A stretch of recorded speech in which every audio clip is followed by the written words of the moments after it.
దక్షుని ప్రజాసృష్టి. దక్షుడు తన ప్రజాసృష్టి అనే కోరిక తన కుమారుల వల్ల సిద్ధించనందుకు ఎంతగానో బాధపడ్డాడు. ఆ సమయంలో బ్రహ్మదేవుడు వచ్చి ప్రజాసృష్టికి తగిన శక్తిని అతనికి ఇచ్చాడు. అనంతరం దక్ష ప్రజాపతి తన అర్ధాంగి అయిన అసిక్ని యందు 60 మంది పుత్రికలను పుట్టించాడు. వారందరూ తమ తండ్రి మీద అమితమైన ఆదర అభిమానాలు కలిగిన వాళ్లే. దక్షుడు తన కుమార్తెలలో ధర్మునికి 10 మందిని, కశ్యప ప్రజాపతికి 13 చంద్రునికి 27 ఇచ్చి వివాహం చేశాడు. మిగిలిన కుమార్తెలలో భూతునికి 2, అంగిరసునికి 2, కృషాష్పునికి 2, తార్క్ష్య కశ్యపునికి 4 ఇచ్చి పెళ్లి చేశాడు. ఎట్టి పుణ్యవతులో ఈ చేడియలు చెప్ప, సవతులు లేని ఎట్టి సవతులు అయ్యును, కడుపు వడిసిరి ఎట్టి కడుపునన్ పుట్టిరో, కడింది త్రిజగమెల్లను కడుపు కాగా. దక్ష ప్రజాపతి తనయలు ఎంతటి పుణ్యసతులో చెప్పలేను. సవతులై కూడా సాటిలేని సతీమ తల్లులై సంసారాలను చక్కదిద్దుకున్నారు. వారి తల్లి కడుపు చల్లగా ముల్లోకాలను కడుపున మోసి కన్నారు. దక్ష ప్రజాపతి తన కుమార్తెలలో ధర్మునికి 10 మందిని ఇచ్చాడు కదా. వారి పేర్లు ఇవి: భానువు, లంబ, కకుబ్దేవి, జామిదేవి, విశ్వ, సాధ్య, మరుత్వతి, వసువు, ముహూర్త, సంకల్ప. వీరిలో భానువుకు వేద ఋషభుడు జన్మించాడు. అతడికి ఇంద్రసేనుడు పుట్టాడు. లంబకు విద్యోతుడు జన్మించాడు. అతనికి స్తన ఇత్నువులు కలిగారు. కకుబ్దేవికి సంకుటుడు పుట్టాడు. ఆ సంకుటుడికి కీకటుడు జన్మించాడు. ఆ కీకటుడికి దుర్గాభిమానులైన దేవతలు కలిగారు. జామిదేవికి కోటలకు అధిష్టాన దేవతలైన దేవతలు పుట్టారు. వారికి స్వర్గుడు, నంది జనించారు. విశ్వకు విశ్వే దేవతలు కలిగారు. వీరికి సంతానం కలగలేదు.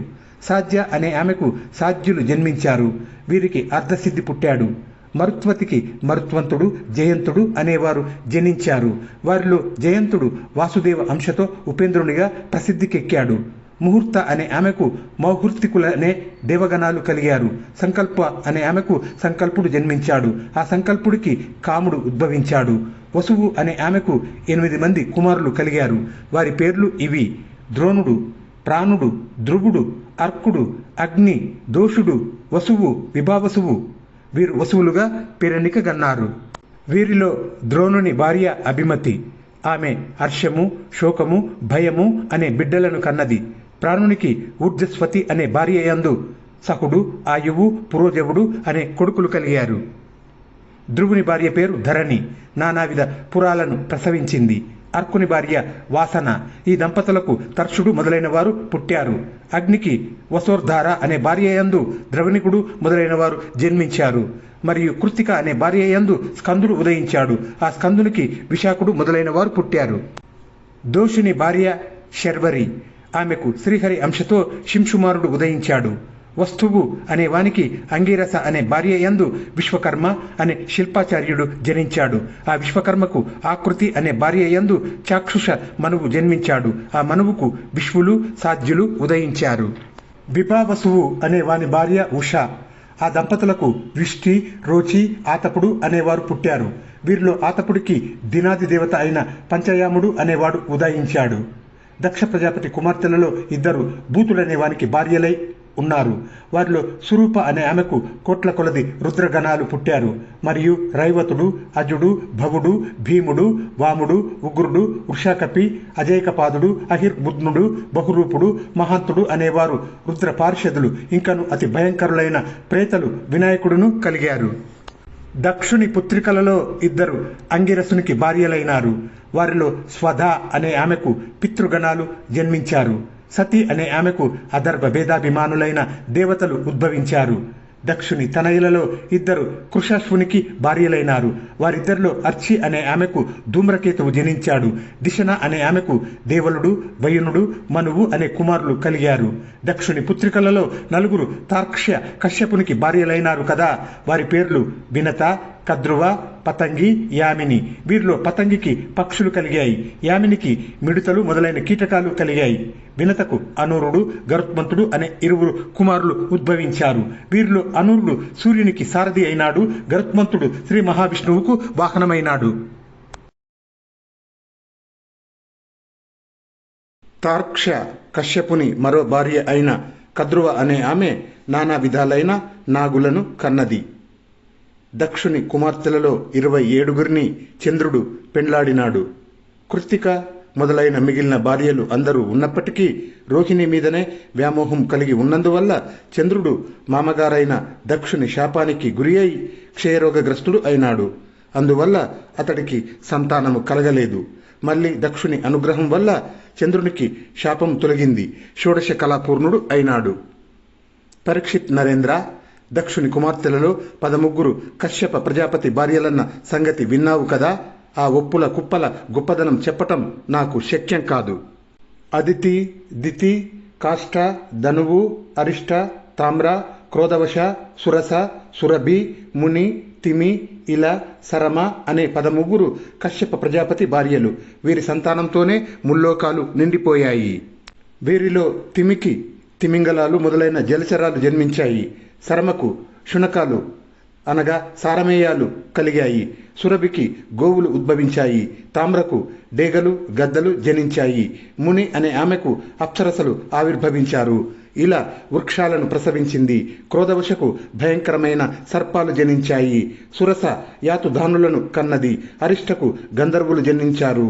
ధనువు అనే ఆమెకు బలాఢ్యులైన దానవులు 18 మంది కలిగారు. ఆ 18 మంది పేర్లు ఇవి: ద్విమూర్ధుడు, శంబరుడు, అరిష్టుడు, హయగ్రీవుడు, విభావసుడు, అయోముఖుడు, శంకుశిరుడు, స్వర్భానుడు, కపిలుడు, అరుణి, పులోముడు, వృషపర్వుడు, ఏకచక్రుడు, అనుతాపకుడు, ధూమ్రకేశుడు, విరూపాక్షుడు, విప్రచిత్తి, దుర్జయుడు. వీరిలో స్వర్భానుడికి సుప్రభ అనే కూతురు కలిగింది. ఆమెను నముచి పెండ్లాడినాడు. వృషపర్వుడికి శర్మిష్ఠ అనే పుత్రిక కలిగింది. ఈమెను నహుషుని కుమారుడైన యయాతి వివాహమాడినాడు.